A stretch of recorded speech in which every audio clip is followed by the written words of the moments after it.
Good evening, everybody, and welcome to Books and Books. I'm Mitchell Kaplan. Want to welcome all of you here tonight to this very, very special event.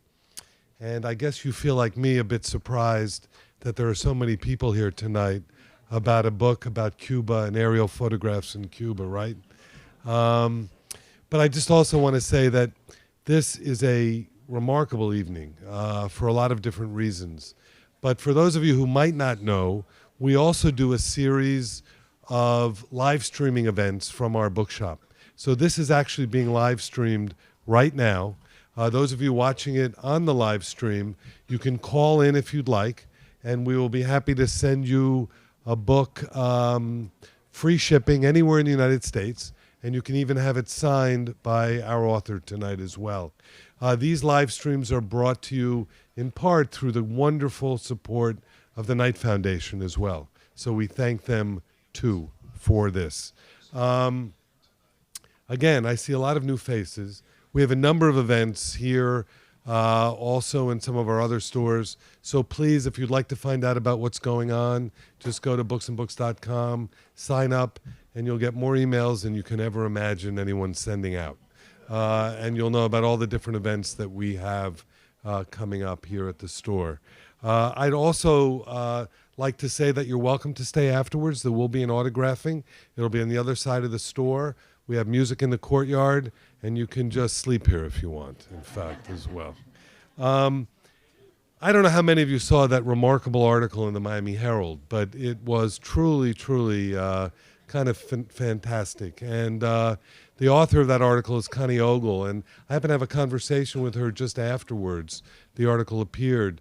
And she said she could have spoken with our guest tonight for hours and hours about what he did and what the result was of his project. Marius Jovaisa is the best-selling author of Unseen Lithuania, which is going out on the internet, if you find a copy, for hundreds and hundreds of dollars, actually. He's also done other aerial photography guides covering Belize, Cancun, and the Yucatan. Tonight, he is going to be talking about his book, Unseen Cuba. He's the first artist to receive permission from the Cuban government to fly over the country and photograph it. He brings you an extraordinary panorama taken from an ultralight aircraft, and I know he'll tell you more about that as we go tonight. He explores ancient villages, the beaches, cities which are kind of frozen in time, and also, of course, La Havana. Please welcome me. Please join me in welcoming our guest tonight as he talks about his marvelous book and takes us on a remarkable journey. Please give a warm, warm welcome to our guest. Thank you, Michael.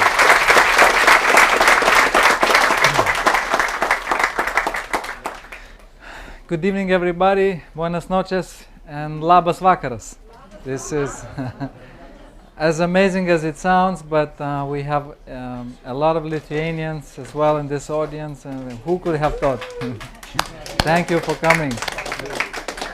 Yes, I am Lithuanian, soy lituano. I come from a very tiny country in the Baltics, far away from here. And it's amazing that my creative journeys led me to such remote places as Belize, Mexico, and finally Cuba. My passion for photography began when I was a small child. My father was an archaeologist, and he would take me to, like since I was a boy like him, I would spend every summer in the archaeological expeditions, and one of the most important part of the work used to be taking pictures of whatever was discovered. And so lately it grew, and photography and videography used to be strictly my hobby, my passion. I was deeply into all types of marketing communication businesses. But then, some 6 or 7 years ago, as my passion for aerial photography was growing, and I accumulated enough experience, I produced a big book on my home country called Unseen Lithuania. And it has become a best-selling book and still is. in Lithuania, published in 11 different languages. I decided this is something I really like to do. I actually got rid of all my other activities and businesses so that I can concentrate on this type of work. So we set up a company called Unseen Pictures, and since then my primary work is going to some place, some country or a region, destination, and producing an aerial photography book which could fully represent that country, which would give you the whole idea of the most important parts of it, and the colors, the richness of the landscapes. Most of the people would sleep at the time that I am flying and taking pictures, so you don't see many people in my photographs, but still, sometimes they are, and in a very exotic way. So after I published my first book about my home country, my second project was in a tiny country called Belize, just very close from here. Through a series of very interesting events and adventures, I produced a book on that country, and it also became a bestseller. Now already the second edition is being sold, both in Belize and here in the United States. Then I decided that my next step should be something really bigger, because Lithuania and Belize are not very well known throughout the world. But I wanted to produce a book on a country which would be like a super brand. And I saw on the map that there is Cuba nearby Belize, nearby the region that I came to love. And I went there. First time I went there 5 years ago. 5 years ago. So the book that we already have in the hands, it's printed just recently. It took me almost 5 years to produce. Just by far the biggest and the most complex and the most expensive project of mine so far. So 5 years ago, when I went there, I saw a beautiful country, a lot of nice people. I arranged meetings with a lot of institutions, the ministries and associations of artists and photographers and writers, ministries such as tourism and culture, foreign relations, and I spread the idea that, as you can see, I was just spreading my previous albums by dozens, saying that this is something that I did about Lithuania, this is something that I did about Belize, and in the same genre I would like to produce a book about Cuba. In the beginning, I did not fully understand that the enthusiasm with which I was greeted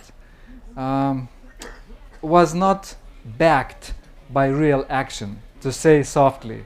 So when you hear that it's okay, it's great, it's nice, we are going to do it, it actually doesn't mean that. But I didn't know that, and I fell into that trap. Some of the biggest problems with that country, of course, is the system, the whole system of socialism or communism. And since I come from the country which used to be under the Soviet rule for many years, I still remember what the complications of that system are, how much it demotivates people, actually. Even if you see somebody who understands that to have such a book about your country would be nice, but he or she, they don't have any private initiative, private motivation to help you seek that to happen, because all the major decisions are not being made in those institutions or ministries. All the questions go somewhere upwards until they reach some mystical highest levels, and they go back. Sometimes it takes months, if not years. You need to have a lot of patience, perseverance. So that system is one. Another thing that what I really understood, and they explained to me sometimes, that now it's gonna change, of course, but back then it was like our northern neighbor.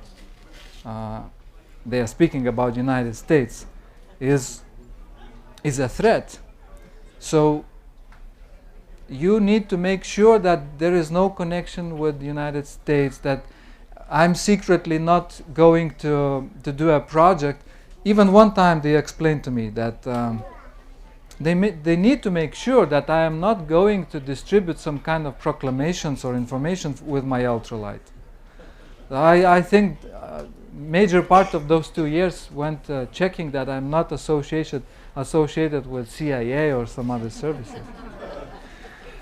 And another very interesting problem that I found, if those who understand, and I'm not the author of that expression.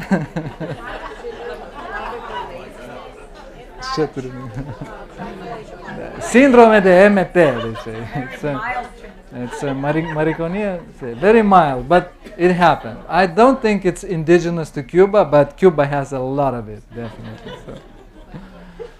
But during my first visit, I was miraculously lucky that I got accepted into a lot of important institutions and met a lot of important people.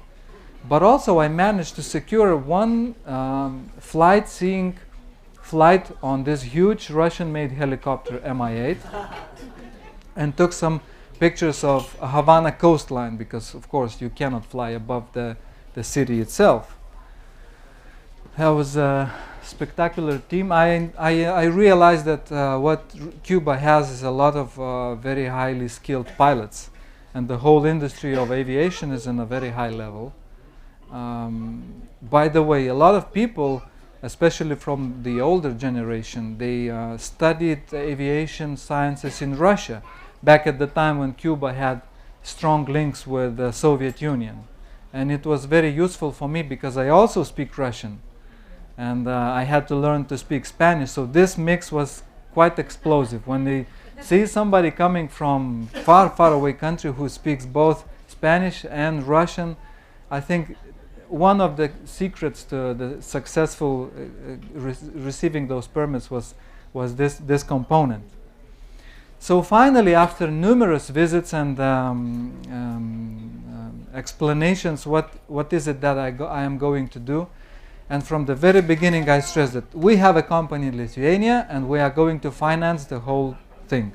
We are not asking for any financial participation by the Cuban government, and actually I wouldn't even accepted that because I just wanted to get the permission. I did not want to have any association and to have any editorial part of Cuba. I promised that I will keep to the regulations. I would not fly above the zones where it's not permitted. But other than that, it's all in my hands. All my creative expression would not be limited by some editorial decisions. So from the very beginning, the biggest question was, even if I get the permission, what do I use for actual photography? Because no way you can use this huge helicopter in all parts of Cuba. That's too complicated, too expensive, and just not feasible. So we had talks with Aviación, the Club de Aviación.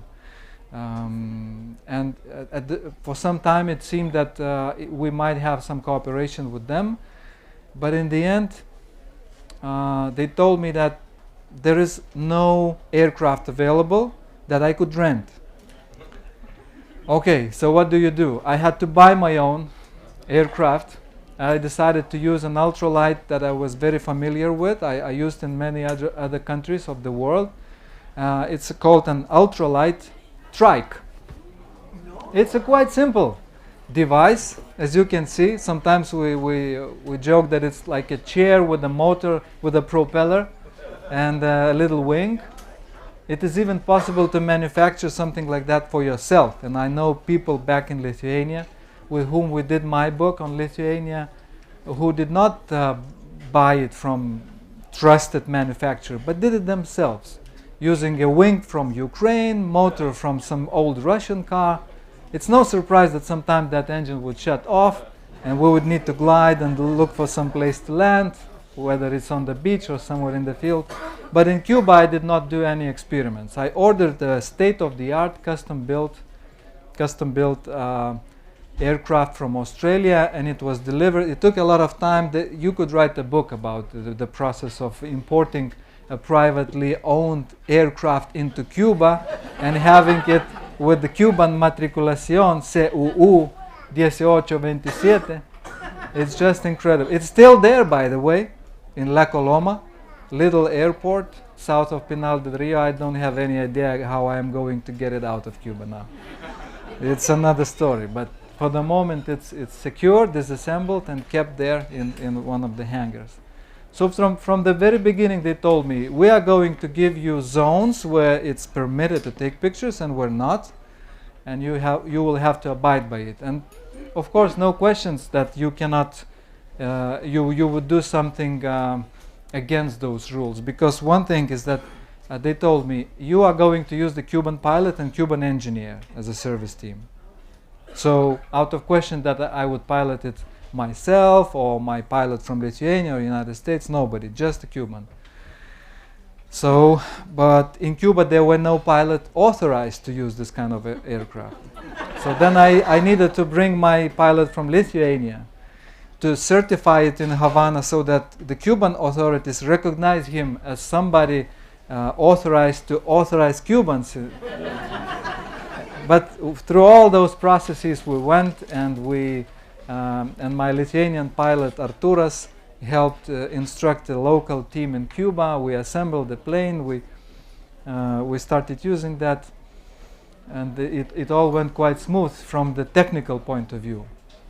Now Cuba, you would think is not a very big country, but it has 1,200 kilometers from side to side, and the little aircraft that I use is slow. Especially, it's good for photography, but every time we would cover just a very small part of the country. So you need to move from one point to another, and the way we work is we come to some place, we establish ourselves there, finding a casa particular, because we would never stay at the state-owned hotels. And then from that point we work until I feel satisfied that I have all the pictures that is possible to take in that area given the restrictions, but also from the artistic point of view. Because I only take pictures when the sun is really, really low, 1 hour after the sunrise, 1 hour before the sunset. So it takes a lot of time, a lot of patience. Sometimes you need to repeat and repeat until you are satisfied that this location you have covered. So we used a lot of different parts, a lot of different airfields and airports. The team that was appointed to me, we became like a real family. It's their initiative. They put the sign on the front. Marius, Roberto, Ariel. Roberto Gonzalez from Camagüey, the pilot, around 50 years of age, and Ariel, the technician. This is Roberto. This is Ariel. Really, it's such a shame that they could not participate today here with us. It would be simply amazing because those are magnificent guys, and we spent 2 years. So as I mentioned, like 2 years it took me all the bureaucratic obstacles and permissions and the paperwork, and then another 2.5 of the actual traveling across the country and taking pictures. This is a picture of one of examples how under what conditions you have aircrafts kept in certain hangars. It's really deteriorating, and just a miracle that the professionalism of the people still allows to safely operate the aircraft that they use. Now, our ultralight was brand new, custom built, so we didn't have any problems. We could have kept it assembled all the time, but those guys were so meticulous. After every flight they would take out the wing, put it securely, so if the wind comes or the weather changes, we have everything covered. And I felt really extremely safe in their hands. The pilot, we had some situations with turbulence, some unexpected rough winds, but never I had any doubts that I am not in a secure hands. Now, even after we started the work, and it seemed that all the paperwork phase is already over, from time to time the authorities would say that, something has changed. We have a new management in ENSA or IACC or some other institution, and a new commission will come and inspect if everything is in order with your plane, how are you maintaining it. So it was partly annoying, because the way I was operating, I would come to Cuba for maybe 10 days, 2 weeks, up to 3 weeks, try to do as much as possible, and then go home back to Lithuania. I have a family, I have 3 children, and the 4th one is coming. This is my wife Bridget, by the way. And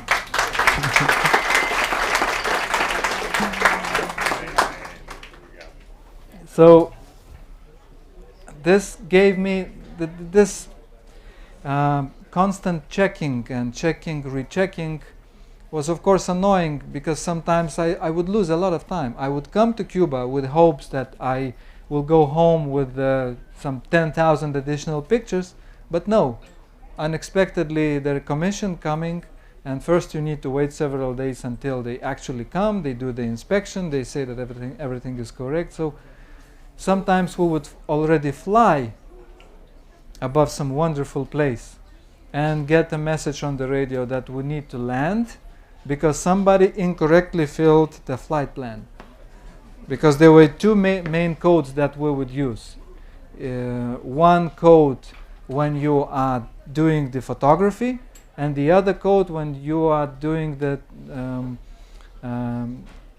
trasladación, when you are changing the location and you are going to land in a different place from which you took off. So, but you cannot do nothing.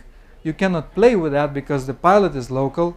Even if I decide to do a little bit of cowboy stuff, I will leave the country, right? But he had to stay. He can lose his license, if not worse. So I always have to be very, very careful with adhering to all the regulations.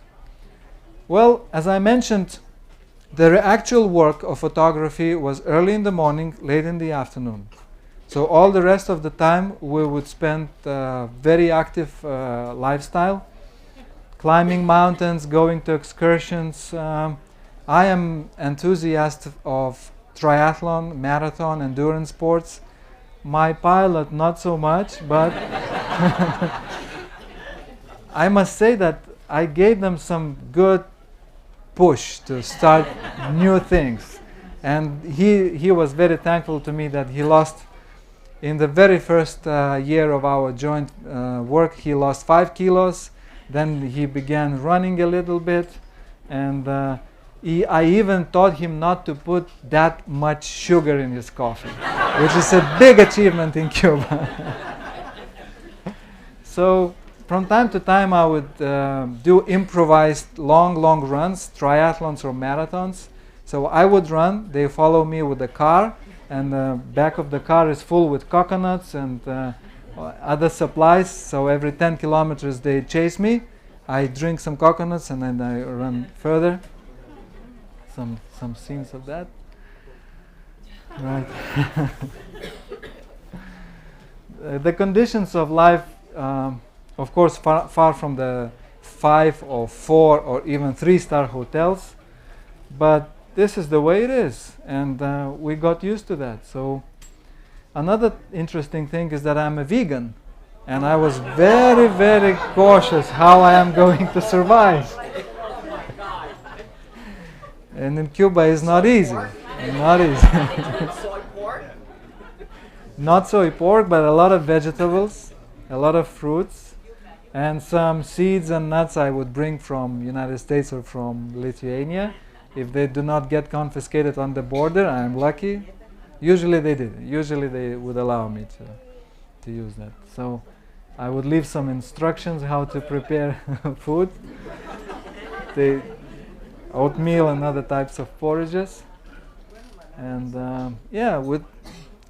they have such a fertile soil, but unfortunately due to this crazy system, they don't grow a lot of things that they could grow, and it's difficult to sometimes to find a variety, and This is so sad.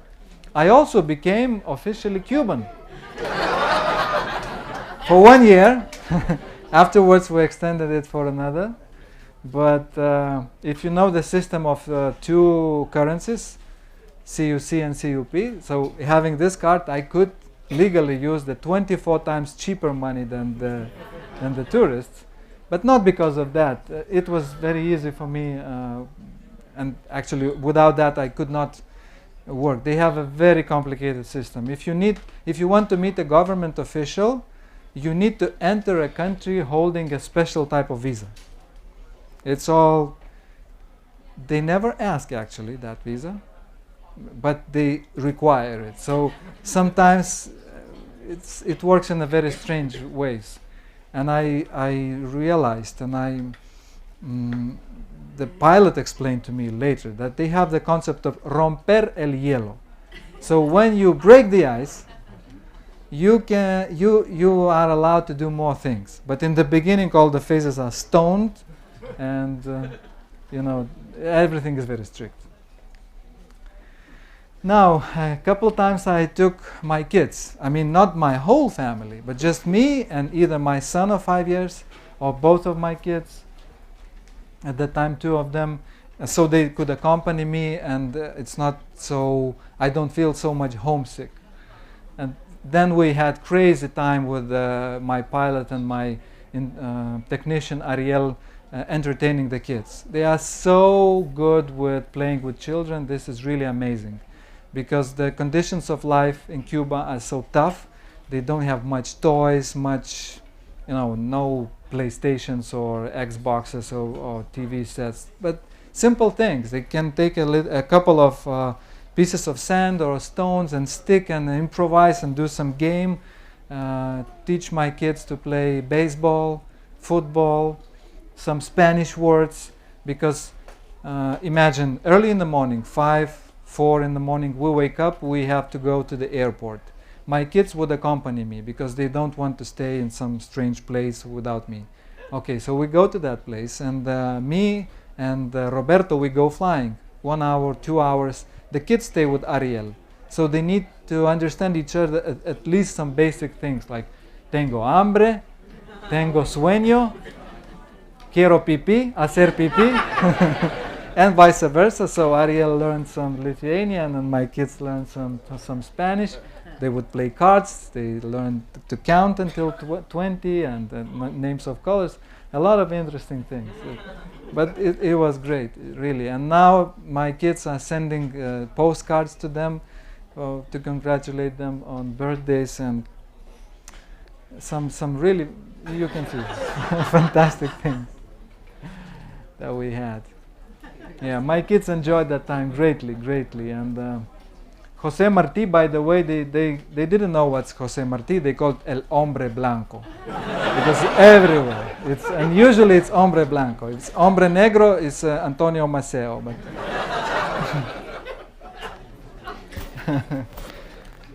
right. So also they learned to drink mojito and virgin mojito, of course.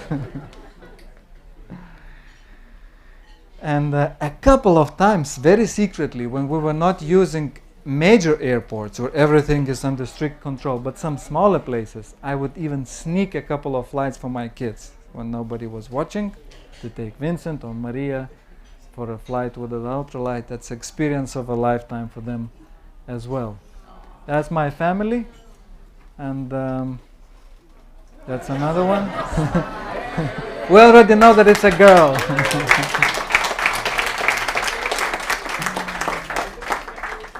And now a couple of words about the pictures themselves. So I took approximately 50,000 photographs all in all, because I'm very, very productive. I like to make sure that, because it's shaky, and you need to make sure that at least one shot is good. So usually a lot of shots are good. So it's many painful moments when you are sitting in your studio back in Lithuania, going through those thousands of pictures and trying to make the decision which ones to include. So of course I was trying to make sure that all the major all the most important, all the most interesting places are there, like the longest bridge of Bacuna y Agua, the beautiful places on the north shore, things like Pedraplen, which it was amazing for me. I don't know if a lot of people know, but it's 40 kilometers, which is like 25 miles going into the sea, connecting the main island with the Cayeria del Norte, Cayo Las Brujas, Cayo Santa Maria. Amazing, because the traffic in Cuba generally is very, very thin, but in places such as this is almost non-existent. And I like to run, and I would run for an hour, up to 2 hours, sometimes not meeting any single car. So you see the sea is on the left, the sky is on the right, nobody else, just a perfectly built, really nice and smooth paved road. Magnificent. This is some old ship which has come onto the sand of a bank of sand, got stuck, and now it's converted into some kind of a guest house. Very interesting location.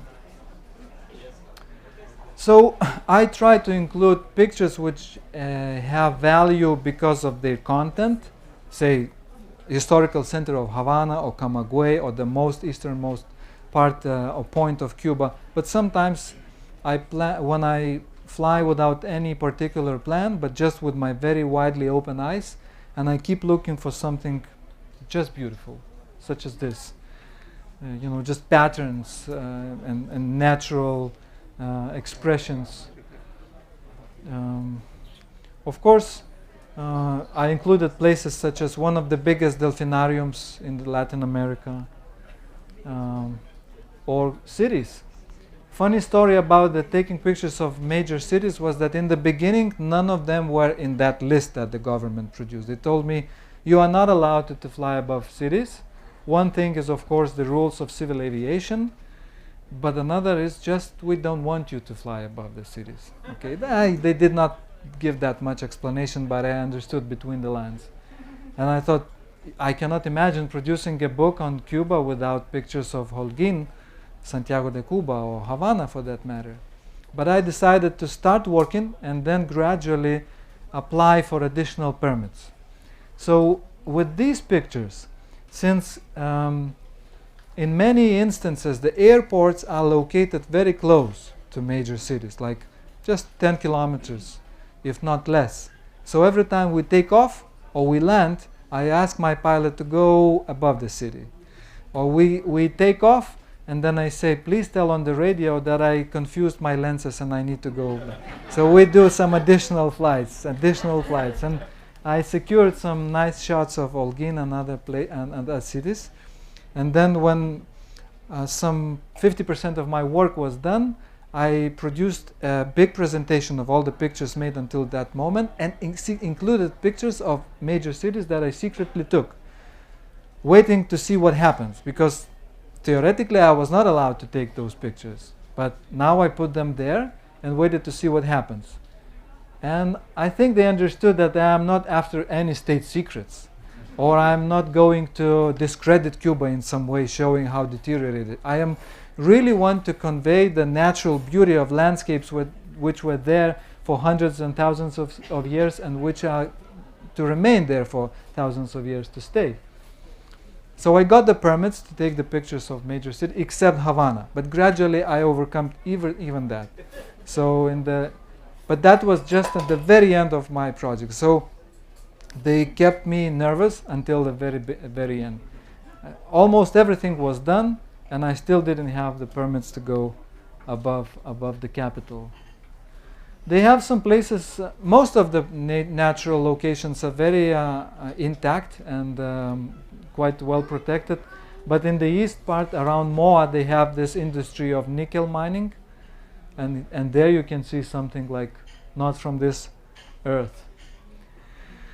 When people ask me what part of Cuba you like the most, I cannot say that there is one single, but there are several. But one of them is definitely the Baracoa area, the easternmost part of Cuba. And El Yunque mountain is really something spectacular. And all the coast, that's the most eastern part. On the clear day, actually, you can see Haiti. Right. So in my book, you can find all types of pictures. Some very descriptive, like city this and city that, and region, or some are just some philosophical or just moody. Or you get. I am a big fan of morning fogs and mists and clouds. We would go above the clouds sometimes. It's Baracoa. Hundreds and hundreds of pictures that I took. So, as I mentioned, very difficult to make the one of those rare moments when you have people in my like this. Cuba is a country of baseball. That's the Guantanamo Bay, and very far in the back you would see the naval base, and also very interesting spot. It's city of Guantanamo. Now in Cuba, I discovered one peculiar thing is zoos or theme parks made out of concrete. So it's easy to maintain and no need to feed the animals or dinosaurs for that matter. Very interesting location. This is Parque Prehistórico, close to Santiago de Cuba. Now I managed to find locations heavily hit by Sandy hurricane 2 years ago around Santiago de Cuba. They did a lot of destruction. So there were buildings, and now it's only what's left of them. This is a sacred place, Madonna de Cobre. Due to the mountainous area, you cannot go more lower, but you have a nice shot of. Most of my shots are taken from 300 feet. I don't fly very high, because the higher you go, the more flat the images become, and so you can go as high as Google Earth. But I don't have interest in that, so I fly low when you have three-dimensionality. But this is a picture that required the most high altitude of the whole project, because it's Pico Turquino, the highest point in Cuba, and usually very difficult to find an opening when it's such a clear day, because it's hidden by the clouds most of the time. That was almost 2 kilometers, the peak, so we had to rise. And this is Camagüey, the home city of my pilot. Playa Ancon in the south. Also one of my favorite areas is Trinidad, a part of UNESCO World Heritage. Magnificent, really beautiful little city. We spend a lot of time. Maybe one of the reasons I like one area or that area is because due to some circumstances we got stuck there and spent weeks and weeks, and so I got to know that area very deeply. And so I look from above, I recognize places when I was running for miles or doing triathlons, or even in the Baracoa area I ran for 53 kilometers from Atlantic coast to the Caribbean coast through the La Farola way. Very tough ultra marathon. One of my favorite shots is this one. It's in Valle Los Ingenios, also part of UNESCO Heritage. And at some point in time, it used to be the biggest building in Cuba, that bell tower, which would announce the start and end of the day in sugar industry. Yeah. The young Cubans, education, pioneros. For me, it sounds very. We used to be, when I was a young boy, we used to carry, even though I refused to become a pioneer myself, and I was very strictly anti-communist, as much as it was possible under those days. But I like the most this spectacular. If you can discern the, it's a very sarcastic touch in this. They have some interesting places, such as this, like indigenous themed resort close to Ciénaga de Zapata in southeast of La Habana. A beautiful city of Matanzas which many people don't see because they go directly from La Habana to Varadero on the way Matanzas, amazing and beautiful city of 7 bridges, as they call it. And of course, finally, at the very end, I got the permits to fly above Havana.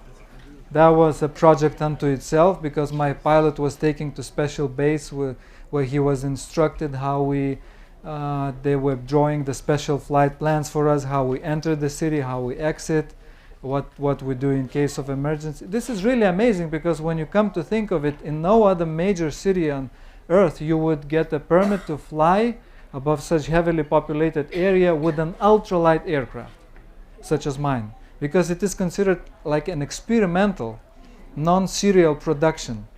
And in places like Rome, for example, where I got the permit to fly above Vatican, it also took me a lot of time, almost 6 months.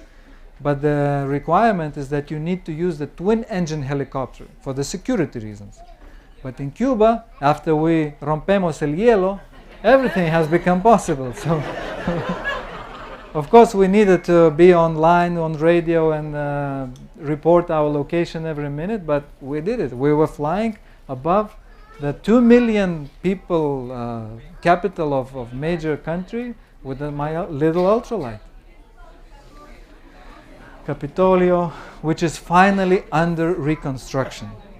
While waiting for the permits to fly, I was looking for some high-rise buildings and took some night light shots of Havana from Foxa building, which was one of the biggest, and also the roof of Capitolio. But that happened before the reconstruction started. And back then I thought that it was more dangerous than flying and taking pictures because it's really crumbling down. Port of Havana, Hotel Nacional has a lot of history. All the Miramar, prestigious area where most of Casas Particulares are located. Cementerio Colón, one of the biggest and the most historical significant cemeteries in all the Latin America. This is the Plaza Revolucion, as they call it, this obelisk. And you know what that is? That used to be the Embassy of the United States, and it's going to be an Embassy of the United States soon, as far as I understand. When you see at the shots of the old Havana, you see the potential, what's there, and the beauty what was once there, and the beauty which is going to come back, I believe, one day.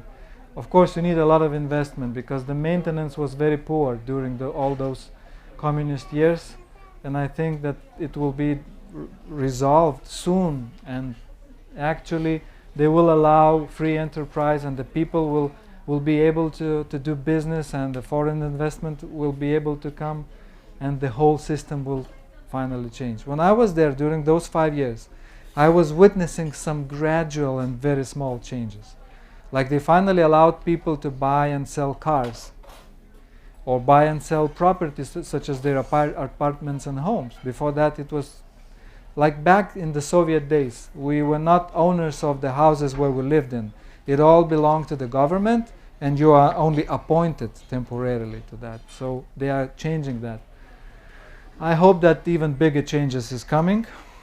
Let's just hope that it's coming soon. And after Havana, the only thing what was left for me to do was the westernmost part, the Pinar del Rio, Valle Viñales. And it was also complicated. I need 2 extra trips. It was so emotionally painful. I had everything except a couple shots like this, and that was done. But I could not produce a book on Cuba without pictures of Viñales. So I had to come back and again, but finally we did it. Finally we got that special morning light, and it's a really amazing place of the world. The mic is off? Yeah, now it's better? Oh, it means that my time is over. It must be something happening. You may have to just raise your voice. Okay. Now, it's just nothing with my Cuban project goes smoothly. Nothing. And it includes the microphone tonight.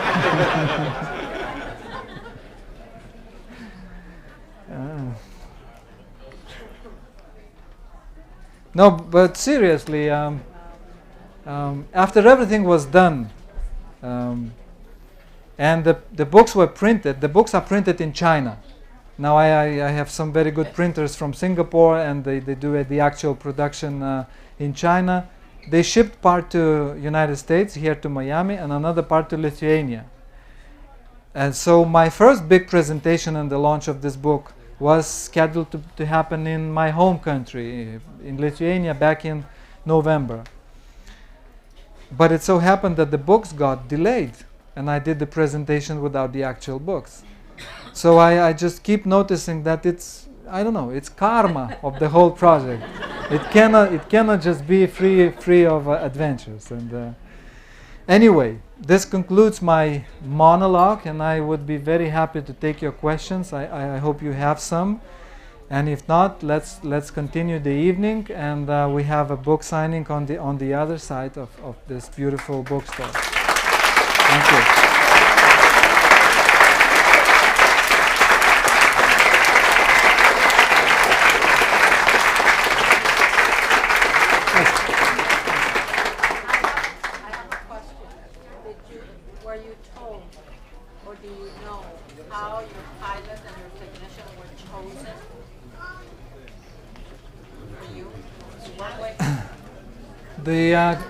The question is if I knew how they were chosen, right? One thing is that there were just maybe 5 pilots in the whole country who had some kind of experience with this type of ultralights.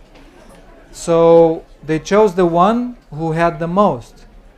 It also coincided that he was brother of Sergio Gonzalez, the previously ambassador of Cuba to Helsinki, whom I met and who was also influential to my project. So Sergio's brother Roberto has become my pilot, and another guy, Ariel, was appointed as a technician, which in the beginning was a little bit of irritation for me, because in other countries the pilot would be a mechanic himself, because it's a very simply serviceable aircraft. So I thought, why do we need that an extra amount of people and complication? But it turned out to be a very good thing, because those guys are really wonderful partners. I assume the whole thing was done digital. Can you tell me a little about what camera, lenses, ISO setups you got? Okay, so I used Nikon D3 and D3S for the whole project, sometimes flying with 2 cameras and sometimes with 3, because I use mostly the lens is, one is super wide angle, 17 millimeter, one is 24 to 70, and sometimes I use a huge telephoto of 400. So when I did my other books, I was using a Hasselblad, a very big and slow and expensive camera, but I only was able to afford one because the cost of one camera is almost like an ultralight aircraft. So, but with Nikons I have 3 of them, and then you can very easily change the lens. Without changing the actual lens, you just use another camera. You talk about everything that you had to do to get all the permits and everything, but I've always heard that it takes money, that you always have to pay bribes and everything. Did you have to do a lot of that? I was surprised, but in no point I was asked for anything like that. I wasn't actively offering, of course, but I think I always thought that it is bribe enough for me to do the whole process, to finance the whole each of it, and to create such a thing. And I promised the Ministry of Culture that once it's done and finished, I would give them some copies, just like a donation, so they have. But it's on an official level, nothing behind, the table. Did anyone check your photographs before you published them? I promised that I let them check all the photographs, and I produced a set of all the images that I took and gave them for the inspection, but I still wait for the official. That's the funniest thing, is that this book is only available in English and Lithuania. The reason it's not available in Spanish, because I wanted it to be also available in Cuba itself. But for that you need to have a final confirmation that everything is correct, all the texts are nice and they don't contain anything which insult. I try to be as unpolitical as possible, and I really don't see any reasons for them to not be happy with anything. But still, the official decision is still out there. I couldn't help to notice that, especially in the remote areas, I didn't see any birds. Did you see any birds, especially in the remote areas, like flocks of flamingos or anything like that? And did you choose not to put the birds into the book, or how did that choice come? Quite often I would see huge flocks of flamencos. But the thing that I learned while doing my book in Mexico is that they are very shy birds. And if you approach them, they might even break their legs. The pilot in Mexico taught me that. So we learned not to come very close to them. And there are shots with flocks of flamencos in my book, but they are not from very up close.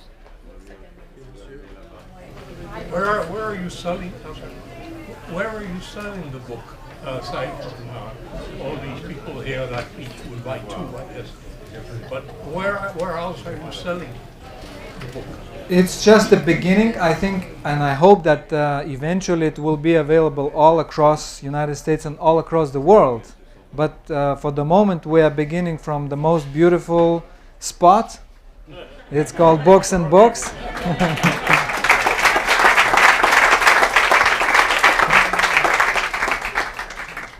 Let's take two more questions. Right over there. I happen to be the granddaughter of the owner of Cayo Las Brujas. That's why I'm here. And I wanted to ask you something. That boat that you said has become a hotel, is that near Cayo Las Brujas? Yes, it is. Okay, there's a history about that. I'm going to tell you what. There's a Cayo Frances and Caibarien. There wasn't big enough the bay to have big ships. So they brought the sugar cane to Cayo Frances, and they loaded into that, which is a cement boat, and then they loaded to the bigger ships. I know that now it's converted into a resort area. Now you learn something new. And I know that at some time it actually served as a prison as well. So it seems that it has an amazing history, as everything in Cuba actually. I will take one last question.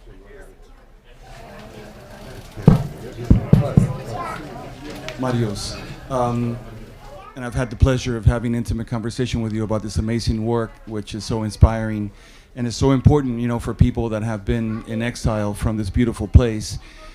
As you fly, as an aerial photographer, as an artist, and also as you interact with the people, which is really what makes the place so special, do you see the hope? Do you see the hope in the transformation of a place that will transcend the political misfortune that the place has had, as you see the physical nature of the cities, the structure of the city, the richness of the architecture and what remains and what has been surviving? Do you see the hope as someone that has also experienced the unfortunate structure of these political systems?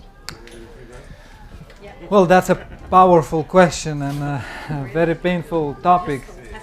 From one side, I see a lot of hope because the people in Cuba have not lost their inner strength and the values. And I think they are ready to rebuild the country as soon as it is technically possible. From the other hand, a lot of buildings, a lot of structures need urgent help, urgent maintenance. They have accidents. Well, the whole families are dying in the collapsing structure. So something needs to be done urgently. But I think it's doable, and I hope it will be done soon. Well, thank you. Thank you, and thank you. What a marvelous presentation. Let's give him another really big hand.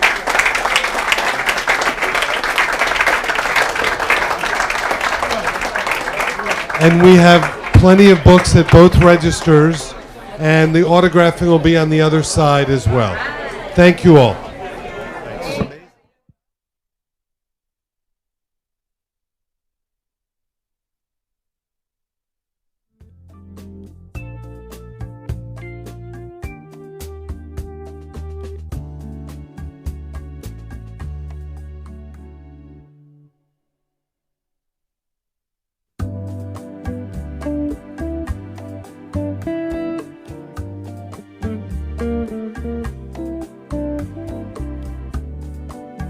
Thank you.